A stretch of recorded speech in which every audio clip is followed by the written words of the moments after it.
Hello friends, welcome to my channel PCS पे Chauhan guys. यहाँ हम कर रहे हैं घटनासार, जिसमें अभी हम करने जा रहे हैं आर्थिक घटनाओं की वार्षिकी। देखिए, ये करंट अफेयर्स की बुक है अप्रैल 2022 से 2023, यानी पूरे एक साल की। पार्ट 17 अभी हम यहाँ करने जा रहे हैं। फटाफट अब स्टार्ट करते हैं। तो गाइस, यहाँ लिखा है आर्थिक घटनाओं की वार्षिकी। सबसे पहले हम बात करेंगे केंद्रीय बजट की। ठीक है, अब यहाँ पे क्या है, देखिए केंद्रीय बजट हमारा अभी 2023 चला, तो 23 से 24 तक का चलता है। ठीक है, किसने प्रस्तुत किया? जो हमारे वित्त मंत्री हैं, यानी कि निर्मला सीतारमण ने 1 फरवरी को। ठीक है, अच्छा, मोदी सरकार द्वारा ये जो है 11वां बजट, यानी कि एक अंतरिम बजट के साथ ये 11वां बजट हो गया। और उनके दूसरे कार्यकाल का क्या है? 5वां बजट। ठीक है, तो अमृतकाल के इस पहले बजट में क्या है, समाज के प्रत्येक वर्ग को राहत देने और राजकोषीय घाटे को नियंत्रित रखने के साथ साथ क्या अर्थव्यवस्था को गति देने का प्रयास किया गया है। तो इसके लिए आधारित संरचना पर विशेष ध्यान केंद्रित किया गया। अच्छा, तो अर्थव्यवस्था को विकास के मार्ग पर गति प्रदान करने के लिए क्या है, भारी वित्तीय प्रावधान करने के बावजूद राजकोषीय घाटे पर नियंत्रण का प्रयास इसमें किया गया है। ठीक है, तो देखिए, पूंजीगत संसाधन जुटाने के लिए जो सार्वजनिक कंपनियां हैं उसमें विनिवेश पर जो है निर्भरता इस बजट में कम कर दी गई है, यानी कि डिसइन्वेस्टमेंट कम कर दिया गया। पिछले साल 65,000 करोड़ का प्रावधान था इसमें, और इस साल इसे घटाकर कितना कर दिया है? 50,000 करोड़। अच्छा, अपने जो भाषण है, बजट भाषण है, उसके प्रारंभ में जो है सरकार की हाल के वर्षों की जो उपलब्धियां हैं उसका उल्लेख करते हुए जो वित्त मंत्री हैं उन्होंने बताया कि अनेक योजनाओं के कुशल कार्यान्वयन के परिणाम स्वरूप क्या है, समावेशी विकास संभव हुआ है। तो देश की प्रति व्यक्ति आय की अगर बात करें 9 वर्षों में क्या है, 2 गुनी हो गई है, यानी कि अभी जो है आपके 1.97 लाख रुपीज़ है। ठीक है, और भारतीय अर्थव्यवस्था की अगर हम बात करें तो विगत 9 वर्षों में ये विश्व की 10वीं से अब क्या है 5वीं सबसे बड़ी अर्थव्यवस्था बन गई है। और स्वच्छ भारत मिशन की अगर हम बात करें तो इसके अंतर्गत 11.7 करोड़ परिवारों में क्या है आपका शौचालय की व्यवस्था। अब देखिए गाइस, यहाँ पे ना एक बजट सार है, शॉर्ट में बजट ही दे रखा है यहाँ पे। देखिए, बजट क्या होता है, कुछ प्राप्तियाँ होती हैं और कुछ क्या होते हैं, मतलब एक होता है, हमने कहा है इनकम है, इनकम के बाद आप उसे खर्च भी करते हो, यानी एक्सपेंडिचर है। ठीक है, यानी कि खर्च या व्यय हम कह सकते हैं। तो जो इनकम है उसको प्राप्तियां बोल देते हैं, और जो व्यय कर रहे हैं वो तो चलो व्यय है ही। ठीक है, 2 टाइप की आपकी प्राप्तियां होती हैं, एक होती है राजस्व, एक होती है पूंजीगत प्राप्ति। ठीक है, अब राजस्व प्राप्ति की अगर बात करें तो एक होती है जो टैक्स होता है, जो हम टैक्स लेते हैं, एक होती है नॉन टैक्सेबल। ठीक है, राजस्व होता है। ठीक है, एक हो गया कर राजस्व, एक है कर भिन्न राजस्व। ठीक है, तो उसके बाद है पूंजीगत प्राप्तियों की बात करी गई है, वो कौन सी होती है? जैसे आप उधार लेते हैं, नहीं उधार देते हैं तो उसके बदले में आपको ब्याज मिलता है। ठीक है, यानी कि ऋण की वसूली कर रहे हैं, एक आप उधार दे रहे हैं तो वो पैसा भी ले रहे हैं, उस पर ब्याज ले रहे हैं, उधार और अन्य देयताएं हो गई। तो ये सारी चीज़ें, ये आपकी क्या है, आपकी पूंजीगत प्राप्तियाँ हो गई। उसके बाद है कुल प्राप्ति में क्या है, पहले वाला जो यानी कि राजस्व प्राप्ति और पूंजीगत प्राप्ति को जब आप मिला देंगे तो कुल प्राप्तियाँ हो जाएंगी। अब कुल व्यय की अगर हम बात करें कि अब हम खर्चा कहाँ कहाँ कर रहे हैं, तो इसमें एक है राजस्व खाते में, जिसमें से एक हो गया ब्याज भुगतान जो हम कर रहे हैं, पूंजी परिसंपत्तियों के सृजन में जो व्यय कर रहे हैं, तो सृजन हेतु जो है सहायता अनुदान, उसके बाद है पूंजी खाते पर व्यय। अब इसने कहा प्रभावी पूंजी व्यय जो है 12 और 13 होता है, यानी कि आपका ये और ये को ऐड कर दें तो प्रभावी पूंजी व्यय हो जाता है। राजस्व घाटे की अगर बात करें तो 10 यानी कि ये रहा 10 और -1 यानी कि जो हमारा राजस्व प्राप्तियाँ थी। ठीक है, और उसके बाद प्रभावी राजस्व घाटे की तो 15 - 12 कर दिए, तो ये राजस्व घाटा में से अगर आप पूंजी परिसंपत्तियों के सृजन हेतु जो सहायक अनुदान है उसको माइनस कर देते हैं तो प्रभावी राजस्व घाटा हो जाता है। उसके बाद राजकोषीय घाटे में आप ये कर लीजिए 9 - 1 + 5 + 6 कर लीजिए। ठीक है, और जो आपका प्राथमिक घाटा में 17 में से आप 11 यानी कि ब्याज भुगतान हटा दें तो प्राथमिक घाटा आ जाता है। अब देखिए गाइस, यहाँ पे देखिए हम ये 2023-24 का बजट अनुमान की हम अगर यहाँ बात करें तो राजस्व प्राप्तियाँ यहाँ लिखिए 26,32,281। पूंजीगत प्राप्तियों की बात करें तो 18,70,816 और टोटल प्राप्तियां ये लिख दी हैं। और कितनी करोड़ों में लिखी हुई है, ठीक है, तो ये आप देख सकते हैं। उसके बाद व्यय की बात करें तो ये रहा, मतलब जितनी देखिए हम तो अनुमान में ये थोड़ी बढ़ा के कर देंगे। अगर आप 10 रुपये कमा रहे हैं तो आपने कहा यार इस महीने मुझे 10 ही रुपये खर्च करने हैं तो मैं इस तरह से 10 रुपये खर्च करूँगा, तो भैया आपने अगर इतना कमाया तो आप इतना ही खर्च करेंगे। हालांकि बाद में क्या है, जो वो एक महीना ख़त्म होते होते या एक साल ख़त्म होते होते वो बढ़ ही जाता है, ठीक है। और जब वो बढ़ जाता है गाइस तो क्या होता है, फिर आपका आता है, शुरू होता है घाटा, ठीक है। यहाँ पे हम बात करेंगे घाटों की, ठीक है। तो ये घाटे हैं सारे, चलो। और ये जो नहीं लिखा है ना 2.9 या 1.7 या 5.9, ये सब जीडीपी पे, मतलब जो भारत की जीडीपी का इतने % घाटा हो रहा है। सपोज भारत की जीडीपी 100 रुपये है और इसने का 2.9% जो घाटा, यानी कि 100 का 2.9 यानी कि 2.9 रुपीज़ जो है हमें घाटा हो रहा है अपनी जीडीपी पे, ठीक है। चलिए अब आगे बढ़ते हैं। तो देखिए इसमें लिखा उज्ज्वला के अंतर्गत, मतलब बजट में ही क्या क्या कहा गया।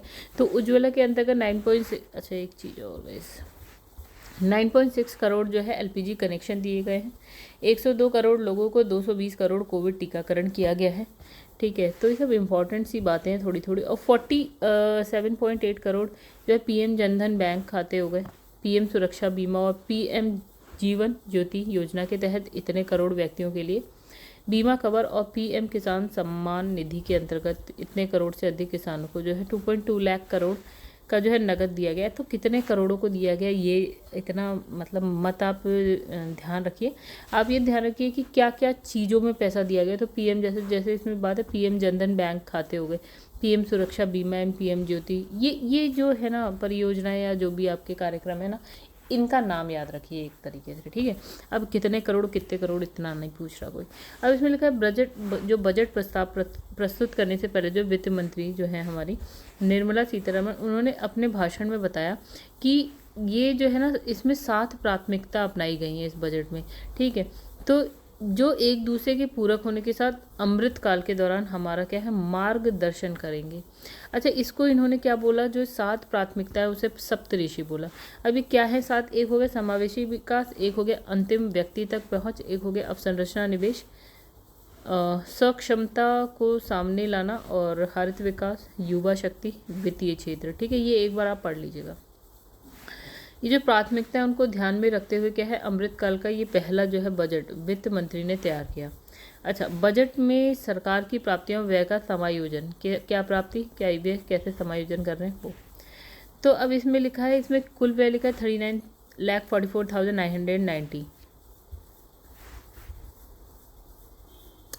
कुल व्यय। तो यहाँ तो 45 लाख लिखा है ना, अब यहाँ पे देखते हैं चलिए। तो कुल व्यय लिखा है 39,44,990 जो है अच्छा ये 2022-23 का था, ठीक है। हमारा तो 2023-24 चल रहा है, ठीक है। अब ये तो था कि अनुमानित, मतलब हम एक अनुमान लगा लेते हैं कि इतना खर्चा होगा, तो हमने लगा लिया 2022-23 यानी पिछले साल का। लेकिन अब क्या, जब संशोधन हुआ उसमें तो ये क्या हो गया 2022-23 में बढ़ गया, और 39 से कितना हो गया 41 लाख हो गया। मतलब कि हमने अनुमान लगाया 10 रुपये खर्च होंगे, अब हो गए कितने 15, ठीक है। ये हो गया। अच्छा, अब 2023-24 पे आ जाते हैं। तो हमने अनुमान लगा लिया है कि भैया प्रस्तावित किया 45,03,097, ठीक है। अब जो है ना ये 2022-23 के जो व्यय है उससे 3,15,865 करोड़ अधिक है, ठीक है। पिछले साल से जो है ये इतना अधिक है। अच्छा, तो अब इसमें लिखा है कि जो ये 2023-24 का जो व्यय है ना प्रस्तावित, ठीक है, इतने करोड़ रुपए जो भी है, इतने करोड़ राजस्व खाते में। अब इसमें देखिए 45,03,097 करोड़ के कुल व्यय में क्या है, इतने करोड़ राजस्व खाते में और इतने करोड़ पूंजीगत खाते में व्यय होंगे। मतलब इसने कहा कि ये पैसा कहाँ कहाँ खर्च हो रहा है।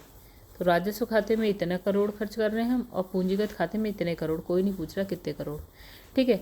अब इसमें लिखा है संशोधित आकलन में 2022-23 में अगर हम बात करें तो कुल व्यय इतना अनुमानित किया गया है, ठीक है, जो कि पूंजीगत खाते में।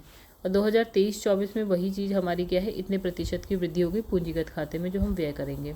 37.4% की वृद्धि अब हो गई इस साल, ठीक है। वहीं अगर हम बात करें 23-24 की, तो सरकार की कुल जो इतने करोड़ के जो व्यय है उसकी आपूर्ति के लिए, मतलब वो हमें कहाँ से मिलेगा, तो यानी इनकम हमें कहाँ से हो रही है। तो देखिए इतने करोड़ 45 में से 45 लाख करोड़ में से 26 लाख करोड़ तो राजस्व प्राप्तियाँ हैं हमारी, और जो बची हुई 18 लाख करोड़ है वो हमें कहाँ से मिलेंगे, पूंजीगत प्राप्तियों से। ठीक है, फिर इसमें कहा है कि जो ये वाला है ना 26 राजस्व प्राप्ति वाला 26 लाख, तो हमने देखा था राजस्व प्राप्तियाँ भी दो टाइप की होती हैं, कर एक कर भिन्न।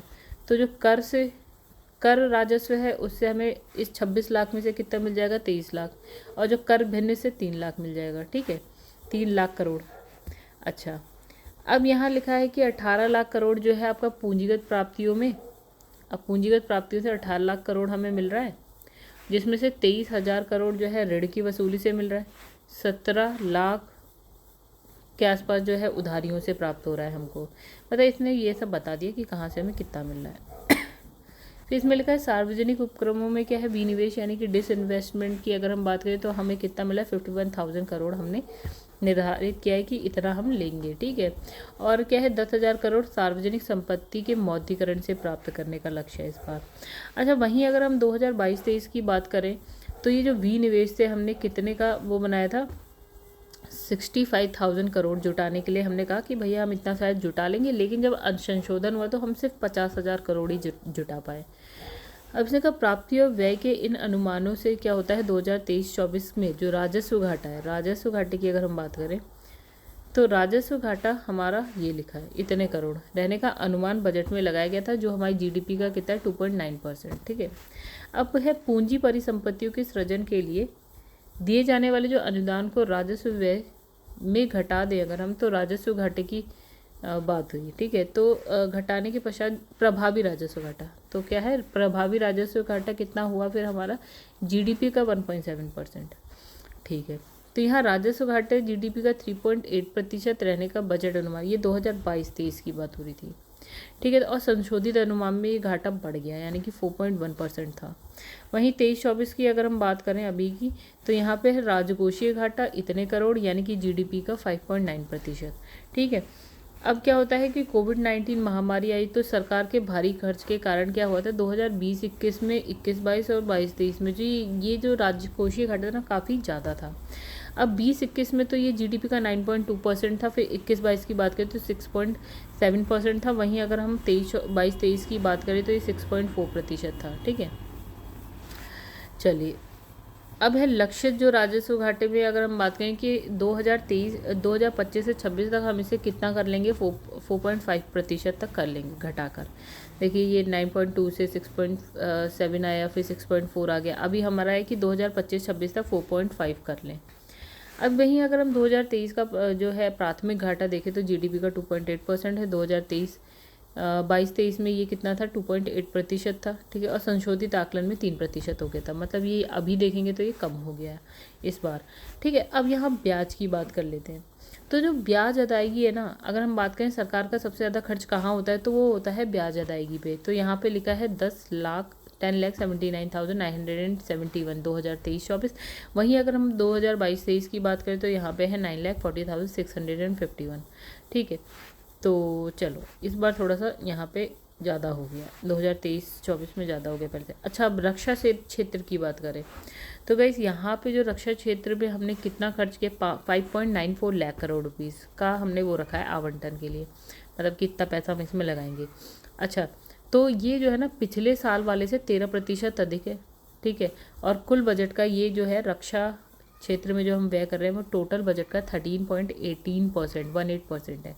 वहीं अगर हम बात करें तो इसने कहा कि पिछले साल जो था वो कितना था, 5.25 लाख करोड़ है, गलत लिखा है यहाँ पे, तो लाख करोड़ हमने करा था 2022-23 में, और अभी ये बढ़ के कितना हो गया 5.94 करोड़, जो कि 13% बढ़ गया है पिछले साल से। तो इसने कहा जो 5.94 करोड़ है कुल आवंटन में जो है इतने लाख करोड़ राजस्व व्यय हेतु और पेंशन के भुगतान हेतु जो है हमारा 1.38 लाख करोड़ इसमें शामिल है, कोई नहीं पूछेगा। अब इसने कहा पूंजीगत व्यय का उपयोग जो है हथियारों, वायुयान, अन्य सैन्य उपकरणों की खरीद पहले की इनकी ऐसी खरीदों के भुगतान के लिए किया जाता है। ठीक है, अब हम बात करेंगे सब्सिडी का। तो देखिए सब्सिडी की अगर बात करें तो इसमें जो खर्च होता है ना, सब्सिडी के लिए जो खर्च होता है उसमें कटौती करी गई है इस वर्ष, ठीक है। अगर हम बात करें 2023-24 की, तो हमने कितना सब्सिडी के लिए प्रावधान किया है, 3,74,707, ठीक है, जिसमें खाद्य सब्सिडी आपकी ये लिखी है, उर्वरक सब्सिडी ये लिखी हुई है, और पेट्रोलियम सब्सिडी ये लिखी है। कोई नहीं पूछ रहा कितनी है, ठीक है, तो मैंने बता दिया। तो इसमें क्या है ना, और भी बहुत सारी चीज़ों के लिए हम सब्सिडी देते हैं, ठीक है। तो इसने कहा जो ये सब्सिडी योजनाओं के लिए बजट में जो है इतने करोड़ का आवंटन किया गया है, 4,03,84 करोड़ का, ठीक है। अब वहीं अगर हम बात करें पिछले साल यानी कि 2022-23 में, तो इतना था, ठीक है, और संशोधित अनुमान आया तो इतना हो गया, मतलब इससे ज़्यादा ही हो गया, ठीक है। कोई नहीं पूछ रहा कितना था। अब कर की बात करें तो दो तरीके से कर होते हैं, एक तो होता है डायरेक्ट टैक्स होता है, एक इनडायरेक्ट टैक्स होता है। यानी डायरेक्ट टैक्स जो आप खुद से सरकार को दे देते हैं, एक इनडायरेक्ट जो आप दे तो रहे हैं लेकिन किसी और के थ्रू होता हुआ सरकार तक पहुंच रहा है। तो यहाँ प्रत्यक्ष यानी डायरेक्ट कर की बात करें तो मध्यम वर्ग के लाभ के लिए आयकर ढांचे में क्या है, व्यापक परिवर्तन बजट में किया गया। 2020-21 में शुरू की गई जो आयकर प्रणाली को बढ़ावा देते हुए इसमें आयकर में जो है छूट के लिए आय की सीमा 5 लाख से जो है आपकी 7 लाख की गई, और ये क्या है, कर स्लैब की संख्या 6 से घटाकर कितनी कर दी गई, 5। ऐसे पुरानी कर स्लैब्स जो थे पहले 6 थे, अभी कितने हो गए, 5 हो गए, ठीक है। अब पुरानी कर प्रणाली जो किराए भत्ते और निवेश और बचत कर छूटे उपलब्ध कराती है, में आयकर ढांचे में कोई परिवर्तन नहीं किया। अब देखिए गाइज, यहाँ पे देखिए इसमें लिखा है जो हमारा बजट है ना, सपोज़ कि मैं हूँ, ठीक है, अब मैंने कहा मुझे ना इनकम हो रही है 100 पैसे, ठीक है, तो मैं देखूँगी भाई ये 100 पैसे मेरे पास कहाँ से आ रहे हैं, फिर मैं उसे खर्च भी कर रही हूँ 100 पैसे को, तो मैं ये देखूँगी मैं कहाँ पे इसको खर्च कर रही हूँ। तो यही लिखा है बजट में रुपए जो है कहाँ से आ रहे हैं। रुपया का आता है, रुपया मतलब इसने कहा 100 पैसा आता है, कहाँ से आता है, इसने कहा जो 100 पैसा है ना उसका जो 34 पैसा है ना, 34 पैसा वो कहाँ से आता है, उधार अन्य देयताओं से होता है। और 17 पैसे कहाँ से आता है, जीएसटी अन्य कर से आती है। 15 पैसा आयकर से आ जाता है, निगम कर से 15 पैसा, केंद्रीय उत्पाद शुल्क से 7 पैसा, कर भिन्न प्राप्तियों से 6 पैसा, सीमा शुल्क से 4 पैसा, ऋण भिन्न पूंजी प्राप्तियों से 2 पैसा। अगर आप इन सबको टोटल कर देंगे तो ये हो जाएगा 100 पैसा, ठीक है। अभी तो मैंने कमा लिए 100 पैसे, अब मैं इसे खर्च कहाँ कर रही हूँ, तो ब्याज अदायगी में मैं 20 पैसे दे रही हूँ हर साल। फिर करों और क्या है शुल्कों में राज्यों का हिस्सा 18 पैसे दे रही हूँ। फिर है केंद्रीय क्षेत्र की योजनाओं में 17 पैसे, केंद्रीय प्रायोजित योजनाओं में 9 पैसा, वित्त आयोग और अन्य अंतरण में 9 पैसा, रक्षा में 8 पैसा, आर्थिक सहायता में 7 पैसा, पेंशन में 4 पैसा, अन्य व्यय में मैं 8 पैसा दे रही हूँ। टोटल 100 पैसे मेरे खर्च हो गए।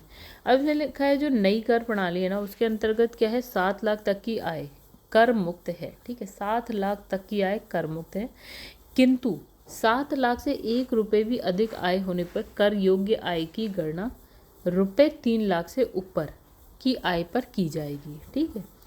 अब इसमें कहा नई कर प्रणाली के तहत आयकर की दरों की गणना निम्नलिखित। अब देखिए यहाँ पे क्या लिखा है, वार्षिक आय की अगर हम बात करें कि हमारी 3 लाख से कम है तो हमें कर की दर यहाँ पे है 0, कुछ नहीं। अब इसने कहा 3 लाख से अधिक है और 6 लाख से कम है तो 5%, 6 लाख से अधिक है 9 से कम है तो आपकी 10%, 9 लाख से ज़्यादा और 12 से कम है तो 15% देंगे, 12 से अधिक 15 से कम है तो 20% कर देंगे, और 15 से अधिक है तो आप 30%। 15 से अधिक में मतलब अगर आप 60 लाख भी कमा रहे हैं तो भी आप 30% ही कर देंगे, यानी कि आपने कितना दे दिया, 18, 60 में से 18 लाख रुपए तो आप टैक्स दे देंगे, बताइए। अब इसमें लिखा है नई कर व्यवस्था के तहत भी क्या है, अब वेतन भोगियों को 50,000 तक की जो है मानक कटौती अनुमान्य की गई है, ठीक है। पेंशन भोगियों के लिए 15,000 तक की उपलब्ध। अब लिखा है नई कर व्यवस्था में उच्च प्रभार दर को जो है 37 से घटाकर 25% कर दिया गया। इसके फलस्वरूप क्या अधिकतम व्यक्ति आयकर देने में 39% कटौती हो गई है, ठीक है। अब इसमें गैर सरकारी वेतन भोगी जो कर्मचारी हैं उनको एक और राहत देते हुए उनके लिए क्या है, सेवानिवृत्ति यानी कि रिटायरमेंट में जो छुट्टी नगदीकरण पर कर छूट की सीमा बढ़ाकर कितनी कर दी गई है, 25 लाख, ठीक है। स्टार्टअप को जो है आयकर लाभ जो है प्राप्त करने की सीमा को बढ़ाकर 31 मार्च 2024 कर दिया गया है। मार्केट लिंक्ड डिबेंचर्स से मिलने वाली आय को अब आय कर के दायरे में लाया गया। अब यहाँ हमने अभी प्रत्यक्ष कर की बात करते हैं, यहाँ हम बात करेंगे अप्रत्यक्ष कर। तो इसमें कहा इन कर को उद्योगों के अनुकूल बनाने का प्रयास इस बजट में किया गया। इसके लिए क्या है, वस्त्रों और कृषि को छोड़कर बेसिक सीमा शुल्क दरों की संख्या जो है 21 से घटाकर कितनी 13 की गई। अब है कुछ वस्तुओं पर क्या है बेसिक सीमा शुल्क उपकर या अधिभार की अगर बात करें तो इसमें मामूली परिवर्तन हुआ है, जिसमें खिलौने, साइकिल, ऑटोमोबाइल और क्या है नाफ्ता ये सब शामिल है। अब ये क्राफ्टेड कंप्रेस्ड बायोगैस हो गए जिस पर जीएसटी भुगतान किया गया है और उस पर क्या है उत्पाद शुल्क में छूट दी गई। इलेक्ट्रॉनिक रसोई घर चिमनियों के हीट तो कैसे ये सब छोड़िए। फिर इसमें लिखा है सोने के डोरे, फिर ये सब इन सब में भी क्या है आपकी वृद्धि हुई है। मतलब सोने के डोरे हो गए, बार हो गए, आपका प्लैटिनम, इन सब चांदी के डोरे, बार सामान, इन सब पे क्या है आयकर शुल्क में क्या है वृद्धि की गई है। फिर है आपका विनिर्दिष्ट सिगरेटों पर क्या है राष्ट्रीय आपदा आकस्मिकता शुल्क में लगभग जो है 16% की वृद्धि हुई है। अब रेलवे की बात कर लेते हैं। तो रेलवे के लिए इसने कहा कि 2.4 लाख करोड़ रुपए का जो है आवंटन किया गया है और इसमें क्या है पिछले बजट में क्या है रेल उद्योग के लिए 1.4 लाख करोड़ जो है दिया गया था। मतलब पिछले साल 1.4, इस साल 2.4, मतलब बढ़ा दिया है। तो ये रेलवे के इतिहास में अब तक का सबसे अधिक जो है परिव्यय है, 2023-24 से लगभग 9 गुना है अभी। ठीक है, तो भारतीय रेलवे कम से कम जो है, अब इसमें देखो गाइस ये भी थोड़ा सा इम्पोर्टेंट होता है कि भारतीय रेलवे कम से कम 500 वंदे भारत एक्सप्रेस ट्रेन का निर्माण करने, 100% विद्युतीकरण प्राप्त करने, महत्वाकांक्षी स्टेशन पुनर्विकास योजना को लागू करने की योजना बना रहा है। ठीक है, तो वंदे भारत एक्सप्रेस के अलावा रेलवे राजधानी, शताब्दी, दुरंतो, हमसफर, तेजस जैसी प्रमुख ट्रेनों के डिब्बे जो है नवीकरण की भी योजना बन रही है। अच्छा, भारतीय रेलवे स्वच्छ ऊर्जा पर ध्यान केंद्रित करने के लिए जो है 35 हाइड्रोजन ईंधन आधारित ट्रेनों के साथ आने के लिए तैयार है। अब इसमें क्या है तो इसमें लिखा है साइड एंट्री वाले जो है 4500 नए डिज़ाइन वाले क्या है automobile carrier coach, 5000 LHB coach हो गया, 58,000 क्या है वैगन के निर्माण को भी बढ़ावा मिलने की उम्मीद है। तो ये सारी चीज़ें इंपॉर्टेंट हो जाती है थोड़ी सी। अब लिखा है सरकार की योजना अगस्त 2023 तक कम से कम जो है आपका 25 वंदे भारत ट्रेन शुरू करने की है। अन्य महत्वपूर्ण घोषणाएं जो बजट में की गई है उसमें क्या है कि हाई प्रोफाइल बागानी फसलों के लिए गुणवत्तापूर्ण पौधे सामग्री उपलब्ध कराने के लिए जो है 2200 करोड़ के परिव्यय में आत्मनिर्भर बागबानी स्वच्छ पौधे कार्यक्रम शुरू करने की घोषणा। अब क्या है पौष्टिक अनाजों को स्वास्थ्य के लिए भी उपयुक्त और किसानों के लिए लाभदायक बनाने के लिए भारत को इनके उत्पादों के लिए वैश्विक हब बनाने की जो है आकांक्षा। इन अनाजों को श्री अन्न नाम देते हुए इसके उत्पादन को बढ़ावा देने के लिए भारतीय बाजार अनुसंधान संस्थान हैदराबाद को उत्कृष्टता केंद्र के रूप में जो है बढ़ावा देने की बजट में घोषणा की गई है। ठीक है, अब इस यहाँ लिखा है कि श्री अन्न अनाजों में क्या ज्वार, बाजरा, कुट्टू, रामदाना, कंगनी, यह कुटकी, कोदो, चीनी, सामा, ये सारी चीज़ें आती हैं। ठीक है, अब है कृषि ऋण का लक्ष्य हो गया आपका 20 लाख करोड़। अब प्राथमिक क्षेत्र जो ये कृषि क्षेत्र होता है तो प्राथमिक क्षेत्र के ऋण की अप्रयुक्त राशि से अर्बन इंफ्रास्ट्रक्चर डेवलपमेंट बैंक की स्थापना की गई जिसका प्रबंधन राष्ट्रीय आवास बैंक द्वारा किया गया। इंपॉर्टेंट है। टियर 2 टियर 3 शहरों में शहरी अवसंरचना मतलब फंड का उपयोग जो है टियर 2 टियर 3 शहरों में जो है शहरी अवसंरचना के निर्माण के लिए सार्वजनिक एजेंसियों द्वारा होगा। अब यहाँ लिखा है जो सर्कुलर इकोनॉमी है यानी चक्रीय अर्थव्यवस्था को बढ़ावा देने के उद्देश्य से यहाँ लिखा है Govardhan galvanising organic bio agro resources धन नामक योजना के तहत 10,000 करोड़ के कुल निवेश के साथ 500 नए अवशिष्ट से आमदनी संयंत्र स्थापित किए जाएंगे। अब लिखा है प्रधानमंत्री कौशल विकास योजना 4.0। तो इसमें गाइस क्या है कि 3 वर्ष में क्या है लाखों युवाओं को कौशल संपन्न बनाने के लिए शुरू किया गया है। उद्योग जगत 4.0 से संबंधित नई पीढ़ी के आर्टिफिशियल3D प्रिंटिंग, ड्रोन, सॉफ्ट स्किल जैसे पाठ्यक्रम इसमें शामिल हैं। और विभिन्न राज्यों में क्या है, कुशल युवाओं को अंतर्राष्ट्रीय अवसर उपलब्ध कराने के लिए 30 स्किल इंडिया इंटरनेशनल सेंटर स्थापित किए जाएंगे। निजी निवेश के अवसरों को बढ़ाने के लिए नए अवसंरचना वित्त सचिवालय की स्थापना होगी। स्किल सेल एनीमिया उन्मूलन कार्यक्रम जल्दी प्रारंभ होगा। सरकारी कर्मचारियों को उनके कौशल बढ़ाने और उन्हें क्या है, केंद्रित सुविधाएं उपलब्ध कराने योग्य बनाने के लिए एक एकीकृत ऑनलाइन प्रशिक्षण मंच यानी कि आई गॉट कार्ययोगी का शुभारंभ होगा। भूगोल, भाषा सहित कई क्षेत्रों में उत्कृष्ट पुस्तकों की उपलब्धता बढ़ाने के लिए एक राष्ट्रीय डिजिटल बाल किशोर पुस्तकालय की स्थापना। अनुसूचित जनजातियों के विकास कार्य योजना के तहत जो है 3 वर्ष में प्रधानमंत्री PVTG विकास मिशन लागू करने में इतने रुपए दिए जाएंगे, मतलब क्या 1,500 करोड़ रुपए का प्रावधान है। पृथ्वी माता के पुनरुत्थान, उसके प्रति जागरूकता, पोषण सुधार हेतु प्रधानमंत्री कार्यक्रम, ठीक है। तो PM program for restoration awareness हो गया, फिर है नरिशमेंट हो गया, एमेलियोरेशन हो गया ऑफ मदर अर्थ, तो ये हो गया PM प्रणाम। फिर राज्य संघ राज्य क्षेत्रों को रासायनिक उर्वरक के संतुलित प्रयोग, उनके स्थान पर वैकल्पिक उर्वरकों के प्रयोग को बढ़ावा देने के लिए प्रोत्साहित करने हेतु शुरू किया। कृत्रिम बुद्धिमत्ता को भारत में बनाए और कृत्रिम बुद्धिमत्ता से भारत के लिए कार्य कराएं के विजन को साकार करने के लिए देश के शीर्ष जो शैक्षणिक संस्थाएं हैं उसमें जो है आपका आर्टिफिशियल इंटेलिजेंस के लिए 3 उत्कृष्टता केंद्र स्थापित करे जाएंगे। फिर 50 पर्यटन गंतव्यों यानी कि डेस्टिनेशन को घरेलू विदेशी पर्यटकों के लिए क्या है, आपका एक संपूर्ण पैकेज के रूप में विकसित किया जाएगा।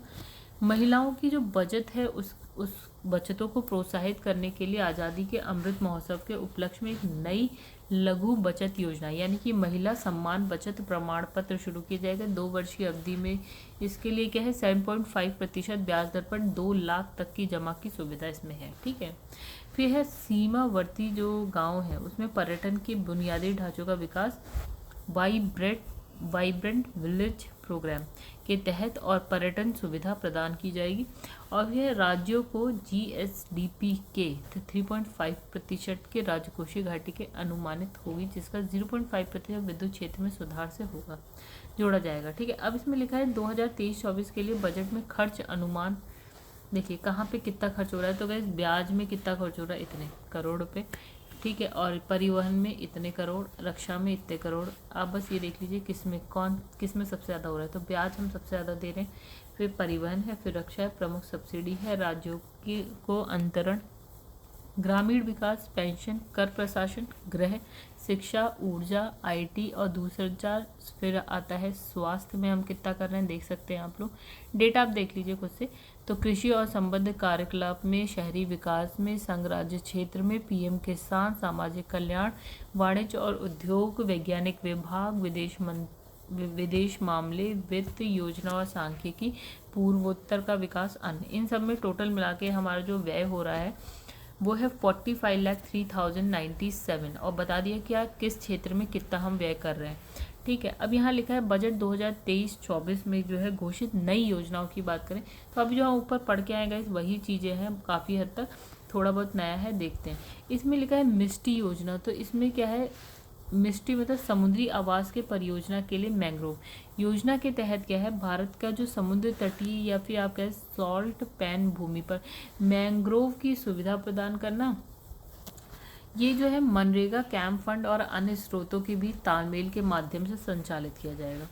फिर PM विश्वकर्मा कौशल संपन्न यानी कि PM विकास की अगर बात करें तो इसने कहा कि विश्वकर्मा के लिए ब्याज में सहायता पैकेज की संकल्पना बनाई गई है और इस नई योजना के तहत वे अपने उत्पादों की गुणवत्ता, पैमाने और पहुंच में सुधार लाने और MSME वैल्यू चेन के साथ एकीकृत होने में सक्षम बनाए, ठीक है। अब लिखा है इस योजना के संगठकों में न केवल वित्तीय समर्थन शामिल है बल्कि इसमें उन्नत कौशल प्रशिक्षण है, अधिक डिजिटल तकनीकों की जानकारी, दक्ष हरित प्रौद्योगिकी हो गया, ब्रांड प्रमोशन हो गया, स्थायी वैश्विक बाजार के साथ संयोजन हो गया, डिजिटल भुगतान हो गया, सामाजिक सुरक्षा के प्रति सुलभता, ये सारी चीज़ें भी शामिल हैं। तो इसमें क्या है, जो SC है, ST है, अन्य पिछड़े वर्ग की महिलाएं, कमजोर वर्ग के लोगों के लिए ये इससे जो है काफ़ी फ़ायदा होगा। ठीक है, अब यहाँ लिखा है कृषि हेतु पब्लिक इंफ्रास्ट्रक्चर। तो इसमें क्या है कि डिजिटल पब्लिक इंफ्रास्ट्रक्चर का निर्माण किया गया कृषि के लिए, और इससे क्या है, फसल नियोजन यानी कि रेगुलेशन, और फिर है स्वास्थ्य के लिए संगत सूचना सेवा, फिर फर्म इनपुट के प्रति बेहतर सुलभता, ऋण और बीमा, फसल आकलन के लिए सहायता, मार्केट इंटेलिजेंस हो गया, एग्रीटेक इंडस्ट्री हो गया, स्टार्टअप के विकास के लिए समर्थन के माध्यम से समावेशी किसान केंद्रित समाधान संभव हो पाएगा। अब है आपका कृषि वर्धन निधि, एग्रीकल्चर एक्सीलरेटर फंड। तो इसमें है जो युवा उद्यमी है उनको ग्रामीण क्षेत्र में एग्री स्टार्टअप खोल सकें, इसके लिए प्रोत्साहित करने के लिए जो हमारा ये निधि स्थापित की गई है। ठीक है, तो इसका उद्देश्य क्या है, किसानों के सामने जो उन्नत चुनौतियों का नवोन्मेषी समाधान उपलब्ध कराना है, और ये कृषि पद्धतियों को बदलने, उत्पादकता, लाभप्रदता को बढ़ाने के लिए जो है आधुनिक प्रौद्योगिकी यानी जो टेक्नोलॉजी है उसे भी लेकर आएगी। ठीक है, अब इसमें लिखा है आत्मनिर्भर बागवानी स्वच्छ पौध कार्यक्रम। तो इसमें कितना खर्च किया गया है, कुछ नहीं, कोई उच्च मूल्य बागवानी फसलों के लिए रोग मुक्त गुणवत्तापूर्ण पौधे सामग्री की उपलब्धता बढ़ाने के लिए जो है ये आत्मनिर्भर स्वच्छ पौध कार्यक्रम को शुरू किया गया। अब है मिलेट के लिए वैश्विक केंद्र, मतलब श्री अन्न की अगर हम बात करें तो इसमें ऑलमोस्ट सारी चीज़ श्री अन्न की हम ऊपर पढ़ चुके हैं। अब भारत को श्री अन्न के लिए वैश्विक केंद्र बनाने के लिए क्या है, भारतीय बाजार अनुसंधान संस्थान हैदराबाद को उत्कृष्टता केंद्र के रूप में बढ़ावा दिया जाएगा। ठीक है, तो ये जो संस्थान है ना, सर्वश्रेष्ठ पद्धतियों अनुसंधान प्रौद्योगिकियों को आंतरिक स्तर पर साझा कर सके। ठीक है, और इसमें लिखा है स्किल सेल एनीमिया उन्मूलन मिशन। ठीक है, तो इसमें है 2047 तक ये जो मिशन है उसकी शुरुआत की जाएगी। इसमें प्रभावित जो जनजातीय क्षेत्र है उसमें जागरूकता सृजन 0 से 40 वर्ष की आयु वर्ग के 7 करोड़ लोगों की यूनिवर्सल स्क्रीनिंग केंद्रीय मंत्रालय और राज्य सरकारों के सहयोग परक प्रयासों के माध्यम से काउंसलिंग का कार्य किया जाएगा। अब यहाँ देखा बच्चों किशोरों के राष्ट्रीय डिजिटल पुस्तकालय। ठीक है, तो इतना कुछ है नहीं, इसमें आगे बढ़ते हैं। फिर है आकांक्षी जिले और ब्लॉक कार्यक्रम। तो इसमें जो आकांक्षी जिले कार्यक्रम की सफलता को आगे बढ़ाते हुए क्या है, सरकार ने हाल में क्या किया, स्वास्थ्य, पोषण, शिक्षा, कृषि, जल संसाधन, वित्तीय समावेशन, कौशल विकास, आधारभूत अवसंरचना जैसी विभिन्न डोमेन में अनिवार्य सरकारी सेवाओं की पूर्ण उपलब्धता के लिए 500 ब्लॉकों को कवर करते हुए महत्वाकांक्षी ब्लॉक कार्यक्रम शुरू किया। अब इसमें लिखा है प्रधानमंत्री PVTG विकास मिशन। तो इसमें क्या होता है, जो ये आपकी संवेदनशील जनजातियां हैं, जनजातीय समूह के सामाजिक आर्थिक स्थितियों में सुधार करने के लिए जो है स्टार्ट किया। ठीक है, तो इसमें जो है PVTG परिवार पर्यावासों को सुरक्षित आवास, स्वच्छ पेय, स्वच्छता, शिक्षा, स्वास्थ्य, पोषण, सड़क, दूरसंरचना, संपर्कता क्या है, संधारणीय आजीविका के अवसरों जैसी जो बुनियादी सुविधाएं हैं ना उसको उपलब्ध कराना है। तो अनुसूचित जनजाति यानी ST के लिए विकास कार्य योजना के तहत अगले 3 वर्षों में इस मिशन को लागू करने के लिए इतना पैसा चाहिए लगेगा। अब इसमें लिखा है शहरी अवसंरचना विकास निधि। तो इसमें प्राथमिक प्राप्त क्षेत्र उधारी न्यूनता के उपयोग के माध्यम से, ये बेकार है गाइस, इस निधि का जो प्रबंधन है राष्ट्रीय आवास बैंक द्वारा किया जाएगा, और इसका उपयोग Tier 2 Tier 3 शहरों की जो शहरी अवसंरचना है उसके सृजन के लिए सार्वजनिक एजेंसियों द्वारा किया जाएगा। और सरकार जो है बस इतनी से आगे कुछ ज़रूरत नहीं है हमें पढ़ने की। अब है कृत्रिम बुद्धिमत्ता के लिए उत्कृष्टता केंद्र। तो कृत्रिम बुद्धिमत्ता को भारत में बनाए, कृत्रिम बुद्धिमत्ता से भारत के लिए कार्य कराएं। तो ये विज़न को साकार करने के लिए देश के शीर्ष संस्थानों ने कृत्रिम बुद्धिमत्ता के लिए 3 उत्कृष्टता केंद्र स्थापित किए हैं। ठीक है, तो ये जो है कृत्रिम बुद्धिमत्ता के कारगर इकोसिस्टम को प्रोत्साहित करने और इस क्षेत्र में गुणवत्तापूर्ण मानव संसाधनों को प्रशिक्षित किया जा सकेगा। अब बात करेंगे पीएम प्रमाण पृथ्वी के पुनरुद्धार, इसके लिए इसके प्रति जागरूकता, पोषण, सुधार हेतु प्रधानमंत्री कार्यक्रम। चलिए, इसमें इतना कुछ खास नहीं है, आगे बढ़ते हैं। फिर गई हम बात करेंगे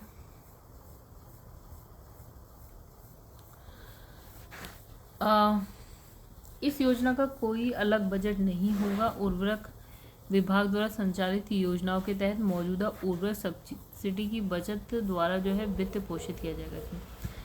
ठीक है, अब इसमें लिखा है अमृत धरोहर की बात करें तो यहाँ लिखा है आर्द्र भूमि जैव विविधता को धारण करने वाली अति महत्वपूर्ण पारिस्थितिकी तंत्र है। ठीक है, जैव विविधता को धारण करती है, सबसे ज़्यादा आर्द्र भूमि में जैव विविधता मिलेगी। तो सरकार जो है अमृत धरोहर स्कीम के माध्यम से इसके विशिष्ट संरक्षण मूल्यों को बढ़ावा देगी और इस स्कीम को आर्द्र भूमि के इष्टतम उपयोग को बढ़ावा देने, जैव विविधता, कार्बन स्टॉक, पर्यावरणीय पर्यटन के अवसरों और स्थानीय समुदाय के लिए आय सृजन बढ़ाने के लिए अगले 3 वर्षों में कार्यान्वित किया जाएगा। फिर है प्रधानमंत्री कौशल विकास योजना 4.0। तो अगले 3 साल में क्या है, लाखों युवाओं को कौशल प्रदान करने के लिए ये योजना आई है। ठीक है, अब इसमें क्या है कि 4.0 जैसी कोडिंग, इसमें कोडिंग आई, कृत्रिम बुद्धिमत्ता आई, AI हो गया।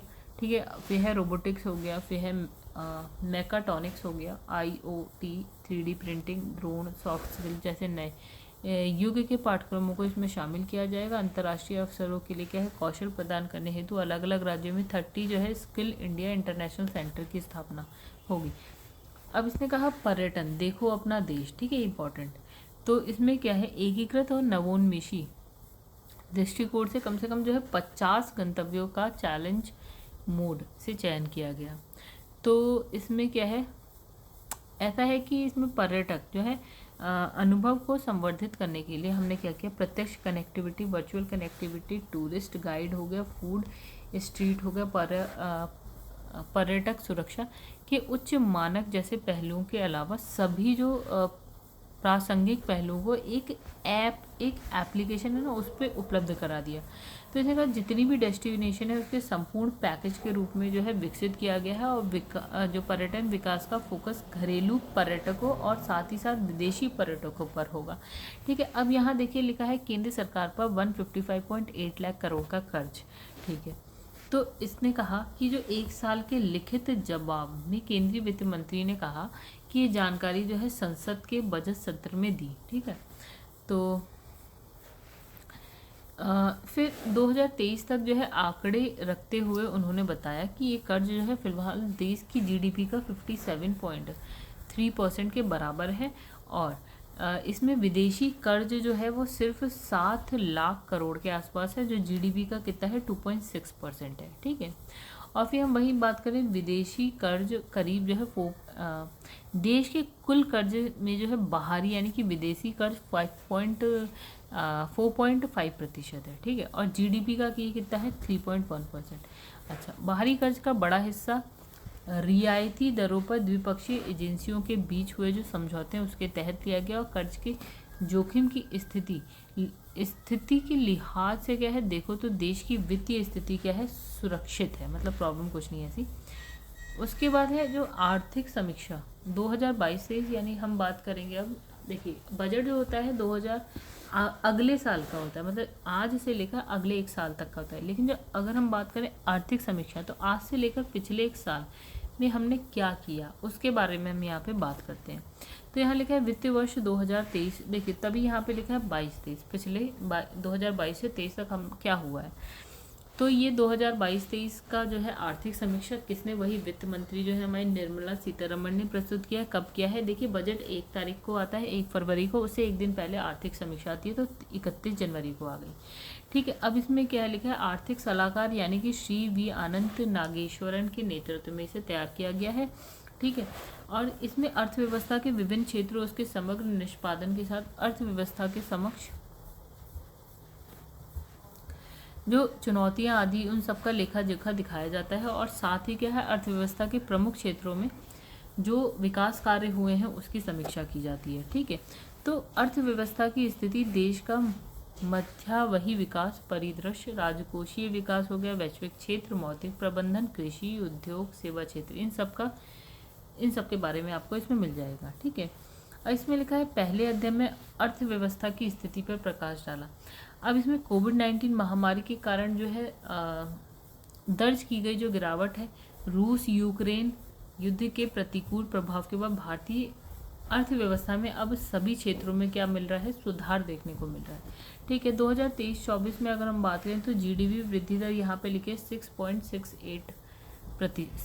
से 6.8% तक रहने का अनुमान है। ठीक है, अब इसमें है कि 2022 की अगर हम बात करें तो देश के स्वतंत्रता का क्या है, 75वां वर्ष था। ठीक है, डॉलर के मापदंड के अनुसार भारत विश्व में 5वीं सबसे बड़ी अर्थव्यवस्था है, और 2023 तक जो है ये हमारा कितने 3.5 ट्रिलियन डॉलर तक पहुंचने का हमारा अनुमान है। ठीक है, अब वहीं अगर हम 2022-23 में अर्थव्यवस्था की करें तो 7% की दर से बढ़ने के अनुमान व्यक्त हुए कहा गया, लेकिन अगर हम बात करें 2021-22 में तो 8.7% की वृद्धि की ओर अग्रसर है। ठीक है, अब वित्त वर्ष के जो प्रारंभिक 9 महीने यानी अप्रैल से दिसंबर तक की बात करें तो जो वस्तु और जो सेवाएं हैं उनका निर्यात 2021-22 की समान अवधि की तुलना में जो है 16% बढ़ा है। ठीक है, और तो 2021 की तुलना में 22 में उच्च कीमत 22 में जो तेल की उच्च कीमतें, किसकी, तेल की उच्च कीमतें, उसकी वजह से भारत का जो आयात खर्च है ना वो बढ़ गया है। फिर अब इसने कहा कि जो रिजर्व बैंक ऑफ इंडिया है उसके सहित अधिकांश वैश्विक एजेंसियां 2022-23 में भारत में वृद्धि दर के अपने जो पूर्वानुमान है उसको उन्होंने घटाया है, और एजेंसियों के आकलन में 2022 में अर्थव्यवस्था में वृद्धि इसने बताई है 6.6 से 7% के बीच रहने का अनुमान व्यक्त किया। इसने कहा अंतर्राष्ट्रीय मुद्रा कोष का आकलन 2022 में भारतीय अर्थव्यवस्था के विश्व में 2 सबसे तेज बढ़ती हुई अर्थव्यवस्था में होने का है। ठीक है, अब राष्ट्रीय अंतर्राष्ट्रीय एजेंसियों ने वित्त वर्ष 2022-23 की भारतीय अर्थव्यवस्था की जो वृद्धि दर है तो उन्होंने अनुमान व्यक्त किया है कितना, 6.5 से 7% रहने का। सर्वेक्षण के अनुसार आरबीआई के अनुसार जो है 2023 में अगर हम महंगाई दर की बात करें 6.8% रहेगी, और ये अपनी जो लक्ष्य सीमा है उससे बहुत अधिक है मतलब। अब है राजकोषीय घटनाक्रम की अगर हम बात करें तो क्या होता है, महामारी यानी हम बात करें कोविड-19 की, तो उसके दौरान अगर हम बात करें 2021 में जीडीपी 2021 में जो राजकोषीय घाटा है जीडीपी का 9.2% से घटकर 2022 में कितना हो गया आपका राजकोषीय घाटा 6.7% जीडीपी का, राइट। और 2023 की बात करें तो 6.4% राजकोषीय घाटे के लक्ष्य को प्राप्त करने की दिशा में अग्रसर, यानी 2021 में 9.2 था, फिर 2022 हमारा था 6.7% ऑफ जीडीपी, और अभी जो हमारा लक्ष्य वो हो गया कि हम घाटे को कम करके 6.4% अपनी जीडीपी का ले आए। ठीक है, तो इसमें लिखा है सकल कर राजस्व जो है आपका अप्रैल से नवंबर 2022 तक इतने प्रतिशत यानी 15.5% की वर्ष दर वर्ष वृद्धि इसमें दर्ज की गई। और इसमें कॉरपोरेट है व्यक्तिगत आयकर में वृद्धि के कारण जो प्रत्यक्ष कर है उसमें अप्रैल से नवंबर तक यानी 2022 तक क्या है, यहाँ पे 26% की वर्ष दर वृद्धि जो समस्त जो कर राजस्व उसका लगभग जो है 50% है। ठीक है, उसके बाद नेक्स्ट हम बात करेंगे कि संघ सरकार के टैक्स प्रोफाइल की रचना की बात। अब देखिए इसमें लिखा है 2023 बजट अनुमान है ये, अगर हम टैक्स की बात करें और कितने परसेंट है, तो वस्तु सेवा कर अगर हम बात करें तो 100 में से वस्तु और सेवा कर अगर हम बात करें तो 28% हो गई। कॉर्पोरेट टैक्स होता है 26%, व्यक्तिगत आयकर 26% है, केंद्रीय उत्पाद कर 12%, सीमा शुल्क होता है 8%। तो इसने कहा जो जीएसटी है उसमें वर्ष 2022 तक केंद्र और राज्य सरकारों का जीएसटी संग्रह कितना 13.4 लाख करोड़, और मतलब इसमें वृद्धि हुई थी 24.8% की। ठीक है। अब इसमें जो है करदाताओं, जीएसटी करदाताओं की संख्या की अगर हम बात करें, यानी जीएसटी कौन कौन दे रहा है, 2017 में 70 लाख लोगों से बढ़कर 2022 में 1 करोड़ 4 लाख हो गई। 1 करोड़ 40 लाख लोग जो है भर रहे हैं, जीएसटी करदाता है। अब इसमें लिखा है सामाजिक सेवा की बात करें तो इसमें जैसे कि इसने कहा कि 2022-23 का जो आर्थिक समीक्षा है उसमें सामाजिक सेवा यथा जैसे शिक्षा हो गया, आपका स्वास्थ्य पर खर्च पे क्या है, केंद्र और राज्य सरकार का इन सेवाओं पे जो व्यय है, कुल व्यय का कितने प्रतिशत है सामाजिक सेवा मतलब शिक्षा या स्वास्थ्य पर, 26.1%। ठीक है। तो इसमें अगर हम बात करें तो 2021-22 में तो 8.2% तथा 22-23 में 8.3% अनुमानित था। ठीक है। तो जीडीपी का 8.2% था 2021-22 में, और अभी जो है 22-23 की जो आर्थिक समीक्षा उसमें 8.3% जीडीपी का। अब लिखा है कि कृषि और खाद्य प्रबंधन की बात करें तो कृषि और संबद्ध गतिविधि क्षेत्र ने खाद्य सुरक्षा सुनिश्चित करके देश की जो समग्र प्रगति विकास में महत्वपूर्ण योगदान दिया है। अब इसने कहा कि पिछले 6 वर्षों के दौरान भारतीय कृषि क्षेत्र 4.6% की औसत वार्षिक दर से प्रगति कर रहा है। ठीक है। अगर हम बात करें 2020-21 की तो 3.3% की तुलना में अगर 21-22 की बात करें तो 3% की वृद्धि हुई है। ठीक है। अब भारत भी तेजी से कृषि उत्पादों के शुद्ध निर्यातक के रूप में उभरा है अभी। ठीक है। तो पूर्व वर्ष की तुलना में 2020-21 में भारत से कृषि और संबद्ध उत्पादों का निर्यात पिछले वर्ष की तुलना में 18% बढ़ा है। और 2021-22 के दौरान अगर हम बात करें कृषि निर्यात जो है 50.2 अरब डॉलर के स्तर पे आ चुका है। ठीक है। खाद्य उत्पादन 2021-22 खाद्य उत्पादन 315.7 मिलियन टन रहा और 2021 में ये इतना था। ठीक है। कितना, 310.7 मिलियन टन। अब 2022 तक क्या है, यहाँ पे बैंक ने 3.89 करोड़ पात्र किसानों को क्या है किसान क्रेडिट कार्ड जारी किया। वहीं अगर हम बात करें 2018-19 की तो मत्स्य पालन हो गया, पालन जो किसान होते हैं उनको भी जो है आपका किसान क्रेडिट कार्ड सुविधाएं प्रदान करने के साथ मत्स्य पालन पशुपालन क्षेत्र में ऐसे कार्डों की संख्या में भी क्या हुई है, वृद्धि हुई है।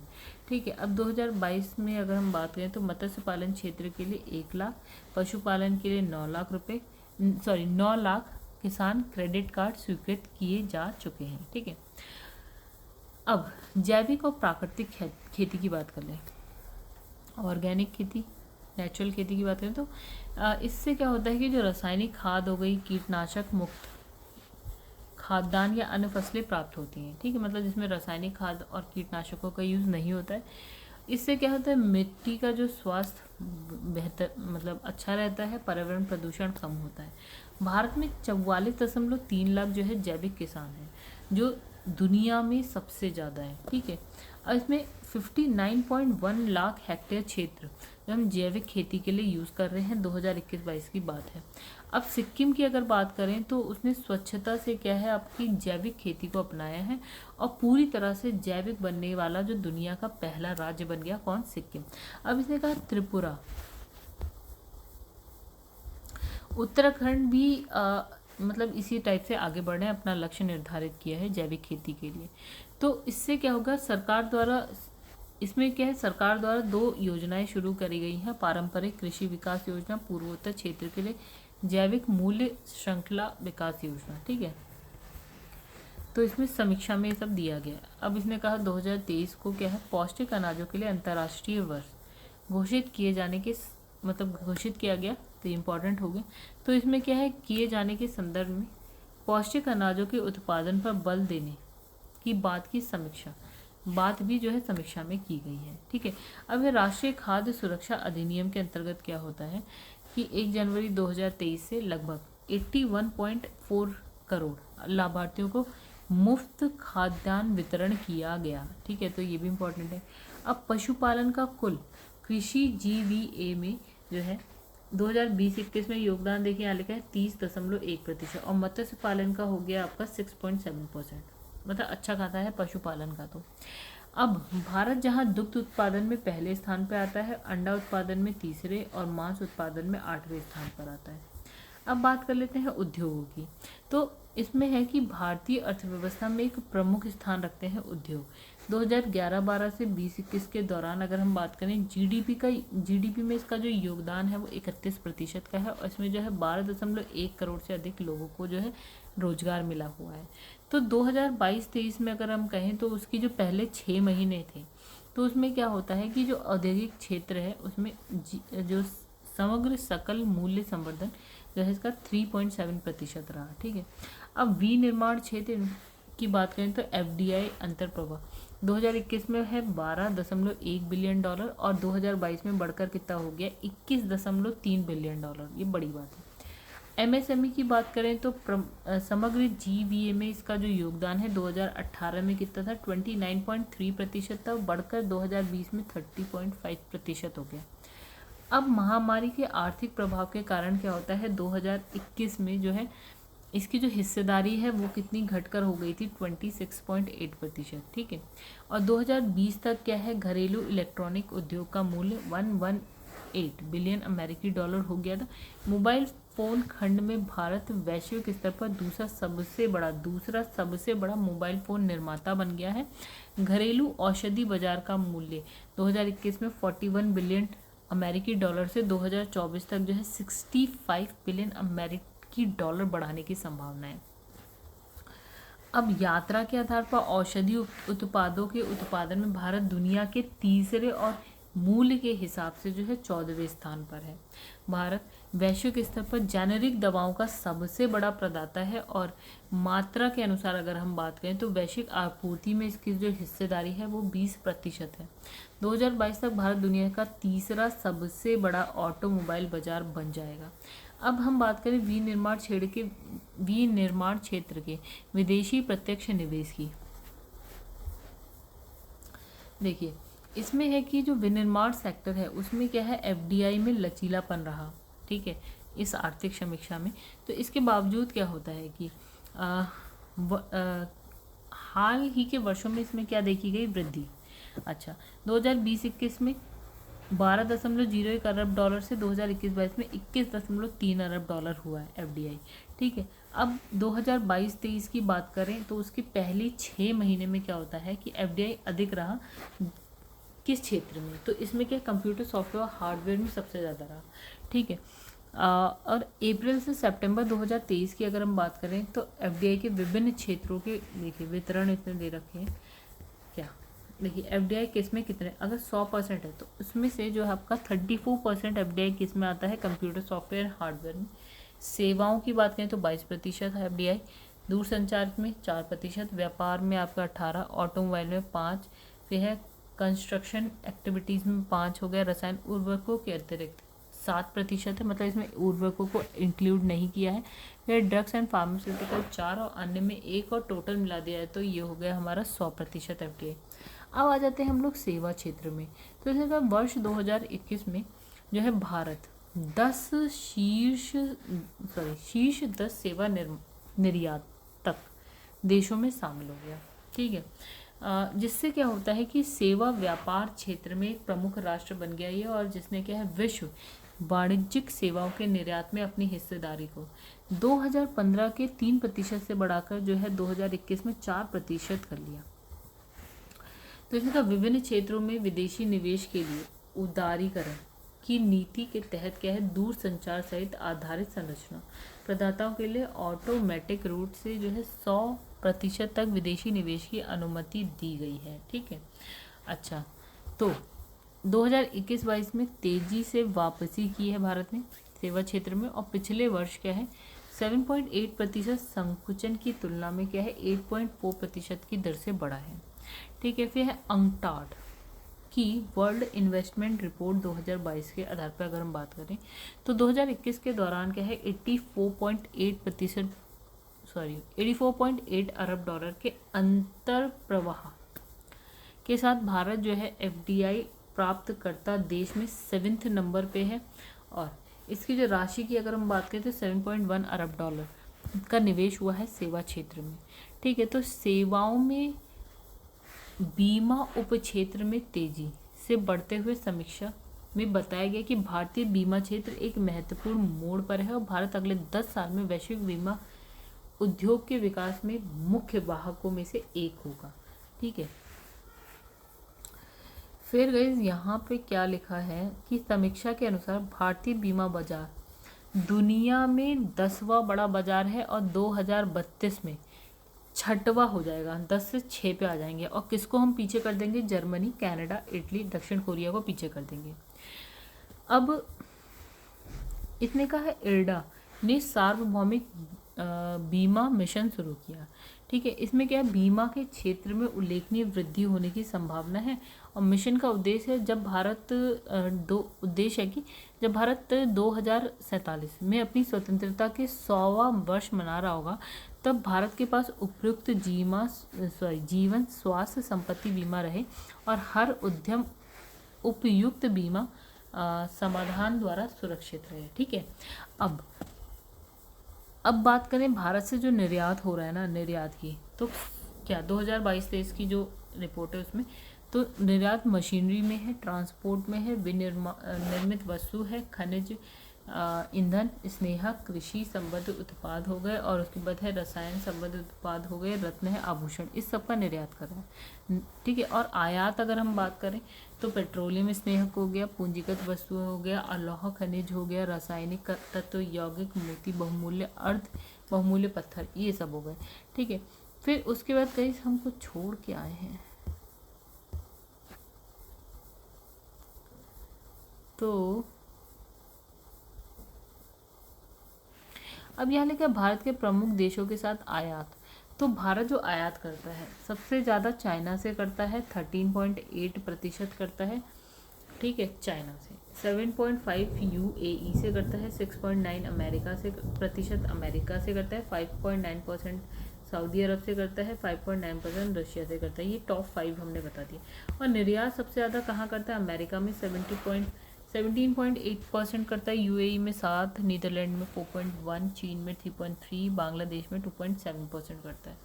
ठीक, अब यहाँ देखिए क्या लिखा है, वैश्विक क्षेत्र, इसमें लिखा है जो आर्थिक समीक्षा के इस खंड में क्या हुआ कि भारत विदेशी व्यापार के आंकड़े प्रस्तुत किए। ठीक है, और इसमें क्या है, वस्तुगत व्यापार भी है और सेवाओं का, मतलब वस्तुओं के व्यापार की बात भी हो रही है, सेवा के भी।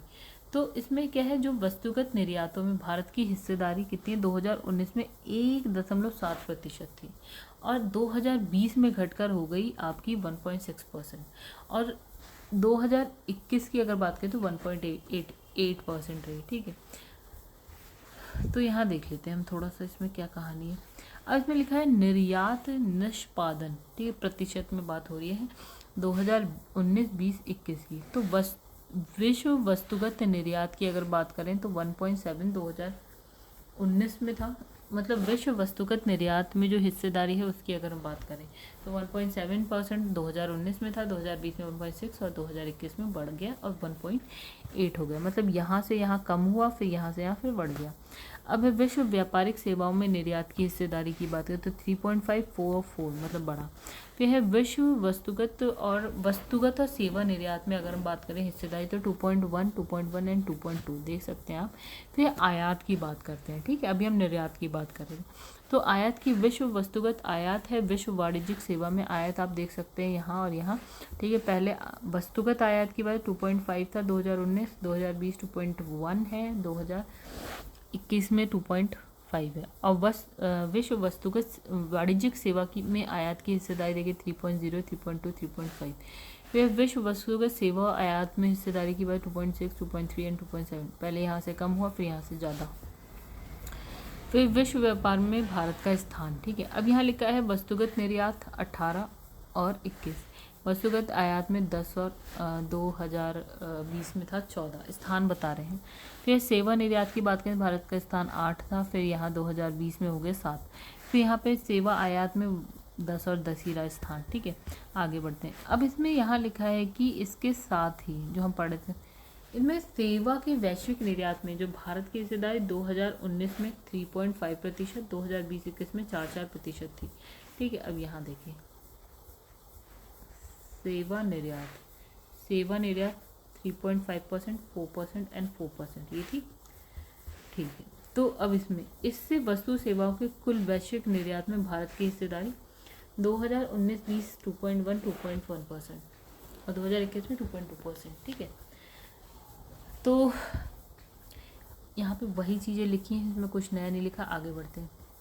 अच्छा, यहाँ पे फिर वही वस्तुगत निर्यात में भारत का 2020 में स्थान 21 था और आयात में 14 था।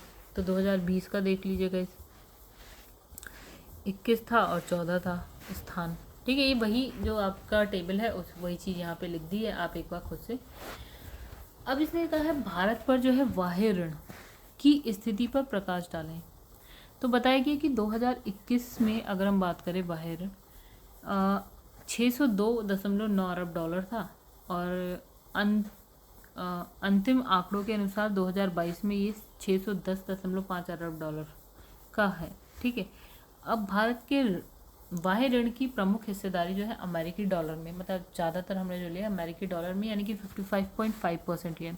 भारतीय रुपए में है आपका 30.2%, ये भी कम नहीं है, बहुत ज़्यादा है। अब विदेशी मुद्रा कोष की स्थिति पर आर्थिक समीक्षा में बताया गया कि 2022 के अंत में भारत के पास जो है आपका 5032.7 अरब डॉलर का विदेशी मुद्रा भंडार था, जो हमारे 8.8 महीने के आयात के लिए पर्याप्त था 2022 के अंत दिसंबर 2022 में। अब इसने कहा कि ये जो कोष है वो हो गया आपका 562.5 अरब डॉलर का और ये आपका 9.3 माह के आयात के लिए पर्याप्त है।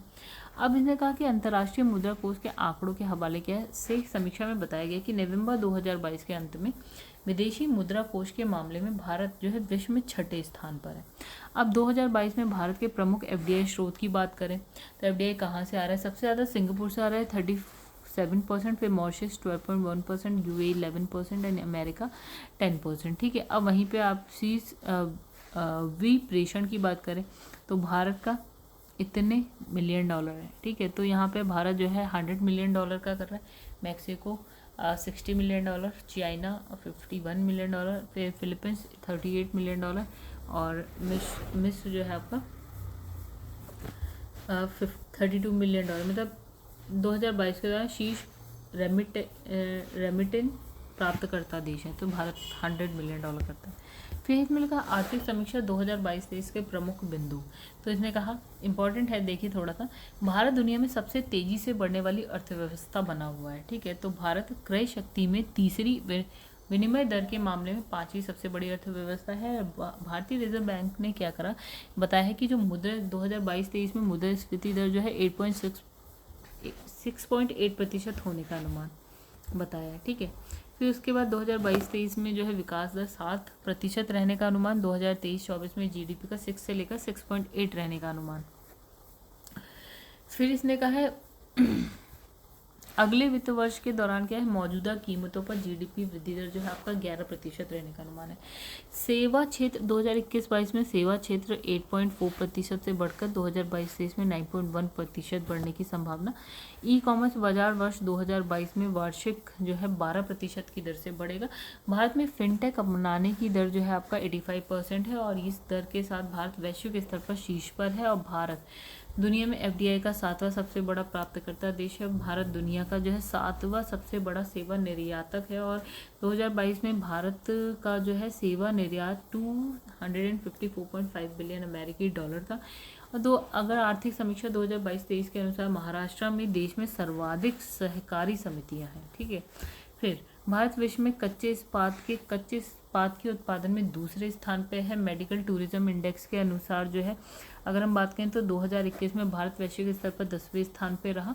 और फिर वित्त वर्ष 2022 के दौरान क्या है, 10,457 किलोमीटर राष्ट्रीय राजमार्ग का निर्माण। फिर है विद्युत उत्पादन क्षमता के अनुसार कुल स्थापित क्षमता का सबसे बड़ा हिस्सा हमारे पास क्या है, थर्मल पावर से होता है, यानी 59.10% हो गया। और अक्षय ऊर्जा से यहाँ लिखा है 27.1 51%। ठीक है, अब सितंबर 2022 में क्या होता है, भारत में कुल टेलीफोन उपभोक्ताओं की संख्या यहाँ पे लिखी है 117.8 करोड़, और 2022 की स्थिति के अनुसार 83.7 करोड़ उपभोक्ताओं के पास क्या है, इंटरनेट कनेक्शन है। ठीक है, तो ये अच्छी जानकारी है, मतलब इंपॉर्टेंट जानकारी है आप कह सकते हैं। अब इसमें लिखा है प्रतिस्पर्धा विधेयक 2023 संसद में पारित। तो गाइस यहाँ लिखा है जो राज्यसभा होती है उसमें प्रतिस्पर्धा संशोधन विधेयक 2023 जो है आपका 3 अप्रैल 2023 को इसको मंजूरी दे दी गई।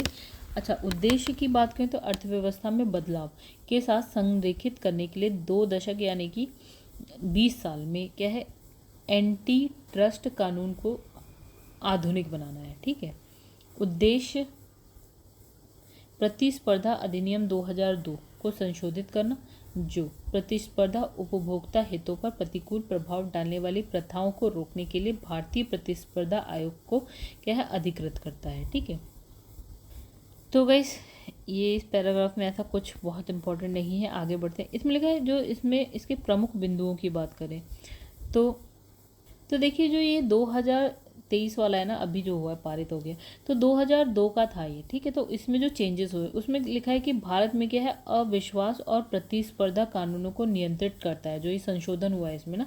ठीक है, तो प्रस्तावित जो परिवर्तन है उसमें संयोजनों के मूल्यांकन की समय सीमा को कम करना, प्रतिस्पर्धा रोधी समझौते के दायरे को व्यापक बनाना और दंड में बदलाव करना, ये सारी चीज़ें शामिल हैं। ठीक है, अब जो नया बिल आया उसके तहत क्या, भारत में संचालित कोई भी कंपनी हो उसमें 2000 करोड़ रुपए से अधिक के अधिग्रहण और विलय से जुड़े सभी सौदे मूल्यों के लिए भारतीय प्रतिस्पर्धा आयोग की मंजूरी क्या हो जाती है, आवश्यक हो जाती है। और जो बिल संयोजनों के मूल्यांकन के लिए जो समय सीमा है ना, उसको 210 दिन से घटाकर 150 दिन कर दिया गया। ठीक है, चलिए, और तो इसमें कुछ इतना नहीं है। अब यहाँ लिखा है एराविकुलम राष्ट्रीय उद्यान को पहला क्या है, फरनारियम मिला। ठीक है, तो ये क्या है, केरल के एराविकुलम राष्ट्रीय उद्यान को जो नीलगिरी तहर का घर है को पहला फरनारियम हाल ही में मिला है, जो हिल स्टेशन में अपनी तरह का पहला है। ठीक है, तो फरनारियम फर्न का एक संग्रह है जिसे पार्क के अंदर लगाया गया है, और अधिकारियों के अनुसार फर्न की 52 किस्में पहले ही लगाई जा चुकी हैं, और पार्क में पाए जाने वाले फर्न की सभी 104 किस्मों को कवर करने की योजना है। ठीक है, अब इसमें लिखा है फरनारियम ऑर्किडेरियम के पास स्थित है, और इसे क्या है 20 अप्रैल 2023 को जनता के लिए खोला गया। फिर एराविकुलम राष्ट्रीय उद्यान में ये पार्क की जैव विविधता के बारे में जागरूकता पैदा करेगा, जो इको टूरिज्म को बढ़ावा देने और पार्क के संरक्षण में मदद करेगा। तो फर्न स्वस्थ वनों के पारिस्थितिक संकेतक हैं। वे पौधों के एपीफाइटिक परिवार का हिस्सा है और जो अन्य पौधे पर उगते हैं। ठीक है, वे पेड़ों से लीचिंग के जरिए पोषक तत्व और पानी प्राप्त करते हैं, और इसमें पार्क के अंदर पेड़ों पर बड़ी संख्या में फर्न पाए जा सकते हैं, जो एक स्वस्थ जंगल का संकेतक है। एराविकुलम राष्ट्रीय उद्यान भारत के केरल के इडुक्की एर्नाकुलम जिले में स्थित एक का है राष्ट्रीय उद्यान है। तो 1978 में स्थापित यह राज्य का पहला राष्ट्रीय उद्यान है। केवल वन और वन्यजीव विभाग मुन्नार वन्यजीव प्रभाग द्वारा जो है प्रशासित ENP अपनी समृद्ध जैव विविधता के लिए जाना जाता है, और ये विभिन्न स्थानीय प्रजातियों का घर है।